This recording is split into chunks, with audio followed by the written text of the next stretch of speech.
আসসালামু আলাইকুম। সকলে কেমন আছেন? আশা করছি সবাই ভালো আছেন। আপনাদের দোয়ায় এবং আল্লাহর রহমতে আমিও ভালো আছি। একটা বিষয় নিয়ে আসলে কথা বলতে চাই আজকে। সেটা হচ্ছে যে ইদানিং আমি আমার চেম্বারে কিছু পেশেন্ট পাচ্ছি যারা বিভিন্ন রকম ভাইরাল ইনফেকশনে আক্রান্ত হচ্ছেন এবং তার কনসিকুয়েন্টলি শরীর ব্যথা, মাসল এক, বডি পেইন এবং বিভিন্ন ধরনের আর্থ্রাইটিস জনিত জটিলতায় আসছেন। এখন এর মধ্যে একটা বড় পার্সেন্টেজ অফ পেশেন্ট যারা মনে করছেন যে তাদের যে এই সমস্যাটা হচ্ছে এটা কোভিড ভ্যাকসিনের কারণে হচ্ছে। অনেকে এসে বলছে, "ডাক্তার সাহেব, আমি তো আসলে এই ভ্যাকসিন নিয়েছিলাম, এইজন্য আমার শরীর ব্যথা হচ্ছে। আমি কোভিডকালীন সময়ে ফাইজার বা মডার্না অথবা যেকোনো একটা ভ্যাকসিন নিয়েছিলাম। সেটা ডোজ কমপ্লিট করেছি। এইজন্য এখন আমার ব্যথা হচ্ছে।" কিন্তু তারা কোনোভাবেই তাদের বোঝানো যাচ্ছে না যে ভ্যাকসিনের আসলে সাইড ইফেক্ট এতদিন পরে হওয়ার কথা নয়। আচ্ছা, আমি বিষয়টা একটু ক্লিয়ার করি।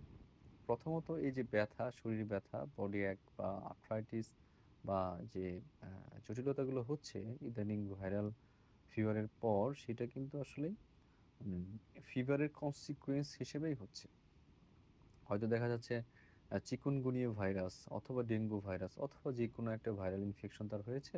এটার consequently তার পরবর্তীতে শরীর ব্যথা, জয়েন্ট পেইন বা অন্য আ বিষয়গুলো তার হচ্ছে।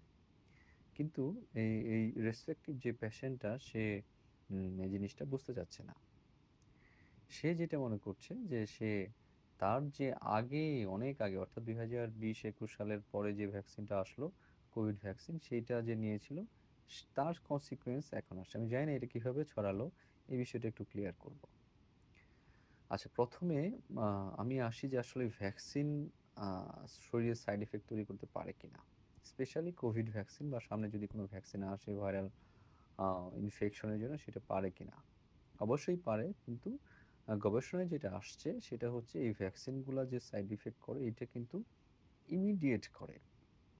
ইমিডিয়েট কেমন? যে আপনি একটা ভ্যাকসিন শরীরে নিয়েছেন, সেই ভ্যাকসিনটা আসলেই দেখা যাবে যে এটা ৩-৪ দিন বা ১ সপ্তাহ বা ১ মাস এর মধ্যেই নরমালি ইফেক্ট গুলা হয়। ইফেক্ট গুলা কেমন? যে ভ্যাকসিন নেওয়ার পর সাধারণত একটু জ্বর আসে বা কারো ব্যথা হয়, শরীর ব্যথা হয় বা কারো দেখা যায় যে অ্যা বিভিন্ন জায়গায় ইনফ্ল্যামেশন হতে পারে। ইভেন সেটা ব্রেইনে, হার্টেও হতে পারে। সেটা কিন্তু এই যে সিরিয়াস যে সাইড ইফেক্ট এটা কিন্তু খুবই রেয়ার। লাখে ১ জন ২ জনের হয়। যেটা হয় যে শরীর ব্যথা, একটু জ্বর ভাব, একটু মাসল পেইন এগুলা হয়। কিন্তু সেইটা ভ্যাকসিন নেয়ার অল্প কয়েকদিনের মধ্যেই ঘটে। এটার কিন্তু একটা ব্যাখ্যাও আছে। ব্যাখ্যাটা কেমন? যে আপনি ভ্যাকসিনটা নিলেন, নরমালি যেটা হয়েছে যে কোভিড যে ভ্যাকসিনটা, সেই ভ্যাকসিনটা কিন্তু একটা আরএনএ ভ্যাকসিন, অর্থাৎ ভাইরাসের যে আরএনএ পার্টটা সেটা কিন্তু আমাদের শরীরের ভিতরে ঢুকিয়ে দেওয়া হয়েছে এবং এইটা আমাদের শরীরে রিঅ্যাকশন করে ওই ভাইরাসের বিরুদ্ধে একটা অ্যান্টিবডি প্রোডাকশন করে। কিন্তু যে ভ্যাকসিনটা আমাদের শরীরে দেয়া হলো সেটা কিন্তু খুব দ্রুত মেটাবোলাইজ হয়ে সেটা কিন্তু ভেঙে আমাদের শরীর থেকে কিন্তু বের হয়ে যায়। সেটা বিভিন্ন মাধ্যমে থ্রু ফিসেস, ইউরিন বা আ আ রেসপিরেটরি অথবা গ্যাস্ট্রোইন্টেস্টিনাল ট্র্যাক্ট এর মাধ্যমে আ বাইল হতে পারে, বিভিন্ন মাধ্যমে বের হয়ে যায়। সেটা কিন্তু বডিতে পারসিস্ট করে না। বডিতে পারসিস্ট করে সেটার বিরুদ্ধে যে অ্যান্টিবডিটা তৈরি হয়েছে সেটা। সেটা আমাদের বডিতে পারসিস্ট করে এবং সেটা কিন্তু দীর্ঘমেয়াদী একটা প্রোটেকশন দেয়। আমি একটা গবেষণার কথা বলি। দেখেই বলছি যে আ ইউএসএ তে একটা গবেষণা হয়েছে যে কোভিড ভ্যাকসিনের উপর তারা ফাইজার এবং মডার্না ভ্যাকসিনের উপর একটা গবেষণা করেছে। সে গবেষণায় যেটা বলছে যে যারা এই যে ফাইজার এবং মডার্না ভ্যাকসিন নিয়েছে এবং তাদের দীর্ঘমেয়াদী রেজাল্ট কিন্তু গবেষকরা বলছে ফ্যান্টাস্টিক।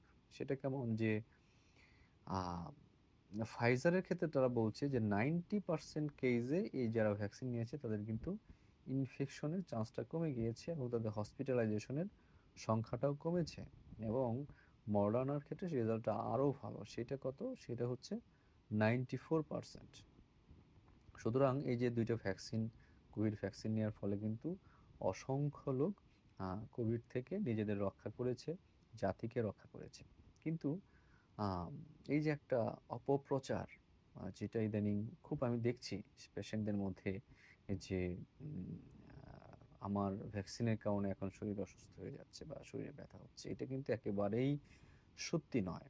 এটা কেন মিলাচ্ছে? মিলাচ্ছে যে ভ্যাকসিন নেয়ার পরে যে শরীর ব্যথা হয়েছিল অল্প ২-১ দিনের জন্য শরীর ব্যথা, মাসলে একটু জ্বর ভাব সেইটার সাথে এখনকার যে জ্বর সেটার সাথে মিলে যাচ্ছে। ফলে মানুষ ওইটার সাথে এইটা মিলাচ্ছে। কিন্তু বাস্তবতা কিন্তু এইটা না। বাস্তবতা হচ্ছে যে আপনার যে জ্বরটা হয়েছে চিকুনগুনিয়া বা ডেঙ্গু বা অন্য কোনো ভাইরাস সেইটার প্রভাবে কিন্তু এখন আপনার শরীরে ব্যথা হচ্ছে বা আপনার মাসল পেইন হচ্ছে, জয়েন্ট পেইন হচ্ছে, শরীর ফুলে যাচ্ছে, জয়েন্টে ফুলে যাচ্ছে। সুতরাং এইটা আপনি কোভিড ভ্যাকসিনের উপর এইটা আপনি দোষারোপ করতে পারেন না।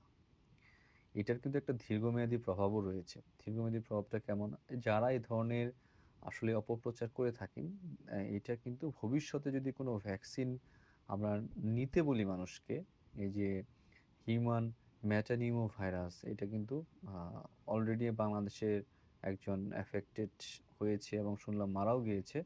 তো এই ভাইরাসের বিরুদ্ধে যদি ভবিষ্যতে ভ্যাকসিনের কথা বলা হয়, তখন কিন্তু এই ধরনের একটা অপপ্রচার আসতে পারে।